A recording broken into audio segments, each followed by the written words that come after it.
இன்னைக்கு நம்ம இன்டர்வியூக்கு யார் வந்திருக்காருன்னு பார்த்தீங்கன்னா அவரோட பையன் அவரே வந்திருக்காரு. Let's welcome sir. வணக்கம் சார்.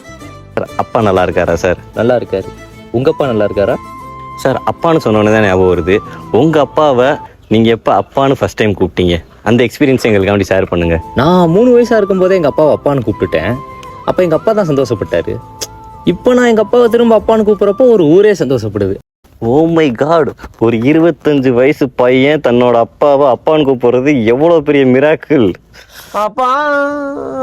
ஓகே சார், இப்போ நம்ம நெக்ஸ்ட் கொஸ்டினுக்கு போயிடுவோம்.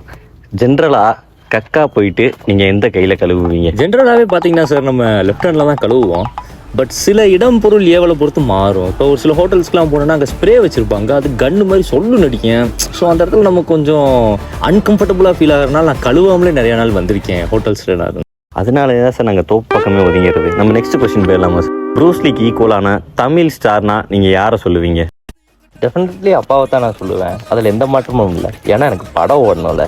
Excellent answer sir. இதை தான் நீங்கள் சொல்லுவீங்கன்னு நான் எதிர்பார்த்தேன். நம்ம நெக்ஸ்ட் கொஸ்டின் போயிடலாம். பாட்டர் லோக்குன்னு ஒரு வெப்சீரிஸ் இருக்குது சார். அந்த வெப்சீரிஸில் 5வது எபிசோடில் ஒரு பாட்டு ஒன்று வரும். அந்த பாட்டை எங்களுக்காண்டி ஒரு 2 லைன் மட்டும் பாடி காட்டு. சரி, நான் அந்த வெப்சீரிஸே பார்த்ததில்லை சார். எதுக்கு இப்படி சம்பளம் கேள்வி விட்டுட்டு இருக்கீங்க நீங்கள்? நெப்போ கிட்ட வேற நாங்கள் என்ன கேள்வி கேட்குறது? டியூரேஷனுக்காண்டி இப்படி தான் ஏதாவது சம்மந்தம் எல்லாம் பேசிகிட்டு இருக்கோம். நீங்கள் டென்ஷன் ஆகணுன்னே நாங்கள் இன்னொரு கொஸ்டின் வச்சுருக்கோம். சைனீஸில் த ஸ்கை இஸ் யுவர் காட்னு ஒரு சாங் இருக்குது. அந்த சாங் எங்களுக்காண்டி ஒரு 2-3 லைன் பாட்டு.